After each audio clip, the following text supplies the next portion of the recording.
याची बोली रांगडी याची बोली रांगडी. नमस्कार सन्माननीय व्यासपीठावर विराजमान झालेले मान्यवर श्रोते नेते वक्ते.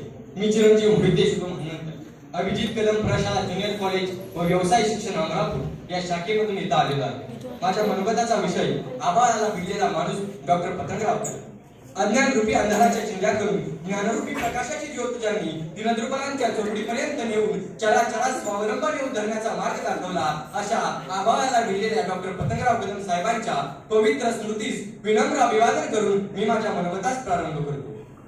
महाराष्ट्र राज्याचे माजी कॅबिनेट मंत्री, सांगली जिल्ह्याचं धगधगतं नेतृत्व, कडेगाव पलूस तालुक्यांचे भाग्यविधाते आणि भारतीय विद्यापीठाचे संस्थापक कुलपती डॉक्टर पतंगराव श्रीपतराव कदम साहेब यांचा जन्म सांगली जिल्ह्यातील खानापूर तालुक्यातील म्हणजेच आजच्या कडेगाव तालुक्यातील सोनसा या छोट्याशा गावात 8 जानेवारी 1944 या शुभदिनी झाला. साहेबांचं 4थी पर्यंत शिक्षण सोनसर असले तर 7वी पर्यंत शिक्षण सोनसर पासून 1 किलोमीटर अंतरावर असलेल्या शिरसगाव येथे पूर्ण झाले. पुढील शिक्षण त्यांनी रयत शिक्षण संस्थेमध्ये घेतलं. पुण्यात वाडिया महाविद्यालयामधून टीचर डिप्लोमा पूर्ण केला. त्यांनी रयत शिक्षण संस्थेच्या हडपसर येथील साधना विद्यालयामध्ये अर्धवेळ शिक्षकाची नोकरी पत्करली.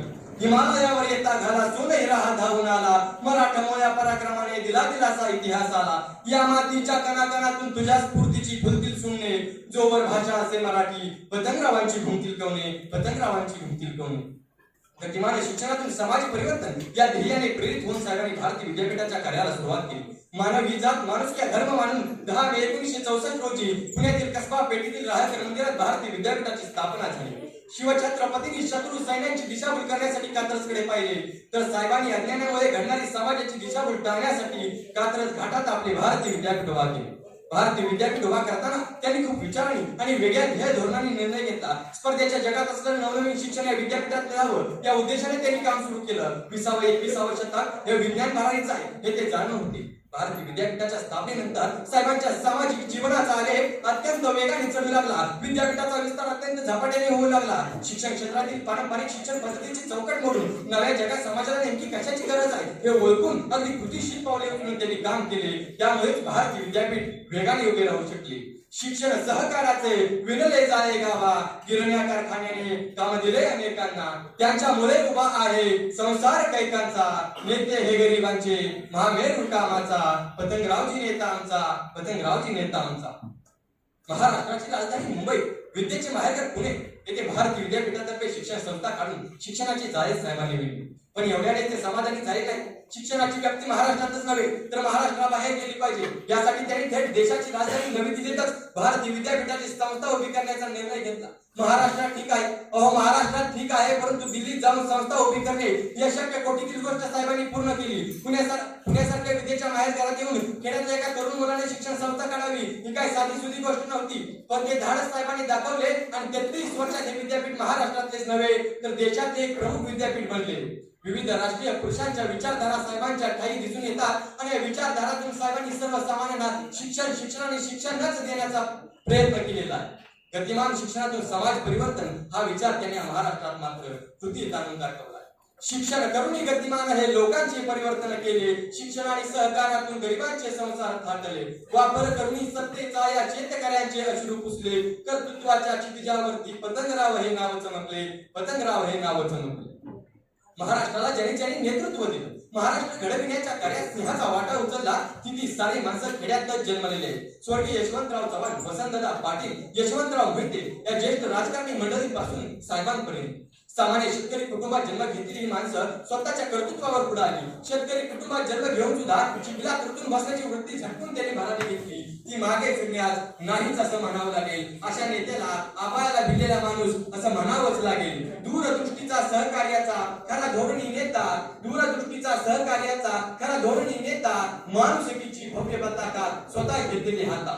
विकास गंगेसाठी घुमले विजयाचे पडघम, विकास गंगेसाठी घुमले विजयाचे पडघम. महाराष्ट्राची संजीवनी पतंगराव कदम, पतंगराव कदम. साहेबांच्या राजकीय कारकिर्दीची सुरुवात झाली 1968 मध्ये. साहेबांची एसटी बोर्ड मेंबर म्हणून निवड झाली.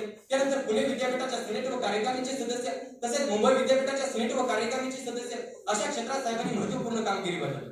त्यानंतर अनेक वर्ष भिलवडे वाघी मतदारसंघाचे किंवा आताच्या कडेगाव पोलीस मतदारसंघाचे साहेबांनी प्रतिनिधित्व केले.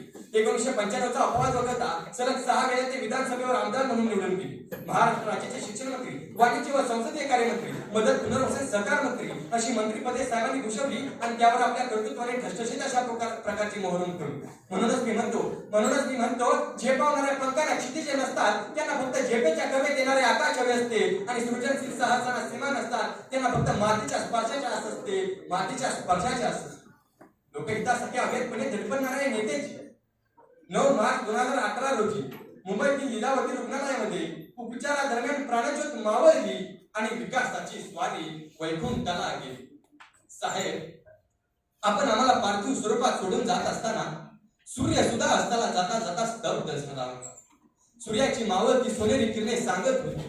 भारतीय विद्यापीठाचा सूर्य जरी मावळत असला तरी त्याचे कर्तृत्व तेच आहे. अग्निदेवाच्या असंख्य ज्वाला आवाळाला भिडत होत्या, सांगत होत्या, साहेब अजरामर आहे, साहेब अजरामर आहे. अजरामर कोणता पुरुष होतो याचं वर्णन संस्कृत साहित्यात आहे. उद्यम साहसम धैर्यम बुद्धी शक्ती पराक्रमा षड्रते यत्र वर्तेते तत्र देवता साहेबकृतम. आणि खरा हो, जो माणूस समाजासाठी झटतो, समाजासाठी धडपडतो, परमेश्वर सुद्धा त्यालाच मदत करतो. पण दुर्दैवाने साहेब तुमच्यात आणि आमच्यात नाहीये. साहेबांना भावपूर्ण श्रद्धांजली. माझ्या शब्दात माझा देव गेला. सोनसरच्या उजाड महाराजांचेच नव्हे तर कित्येकांच्या आयुष्याचे नंदनवन करण्यात आपण यशस्वी झाला. आसवे थांबेना डोळ्यातली माझा देव गेला.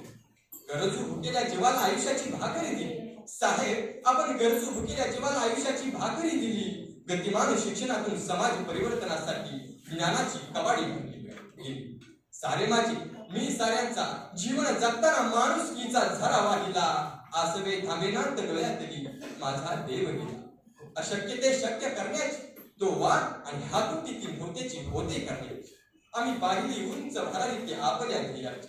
आम्ही पाहिली उंच भरारी आपल्या ध्येयाची. माती आणि सृष्टी सारी झाली धन्य आपल्या कार्याची. पुढे वा आणि पुढे चला सांगून गेला यशवंताचा चेला. आसवे थांबेना डोळ्यातली माझा देव गेला. अशक्य ते शक्य करण्याची तो वाट आणि हातून ती होतेची होते करण्याची.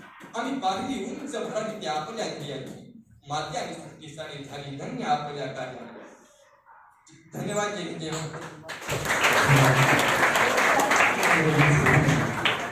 त्या साहेबांच्या अभिरामाच्या कर्तृत्वाचा इतिहास या ठिकाणी आपल्या शब्दातून क्षणभर आम्ही सगळेच या ठिकाणी सहमत होतो. आणि दुसऱ्याही एका